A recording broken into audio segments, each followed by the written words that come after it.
Although Mercury is the closest planet to the Sun, it's not the hottest. That title belongs to Venus. The average surface temperature of Venus is about 460 degrees Celsius or 860 degrees Fahrenheit. That's hot enough to melt lead. The reason why Venus is the hottest planet in the solar system is its atmosphere.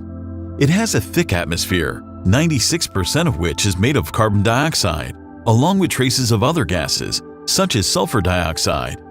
These gases and the yellowish clouds containing sulfuric acid trap most of the sun's heat and generate a runaway greenhouse effect, making Venus the hottest planet in the solar system. This also makes the exploration of Venus a challenging task. The longest a lander survived on this planet is just 128 minutes before its instruments got damaged in the hostile environment.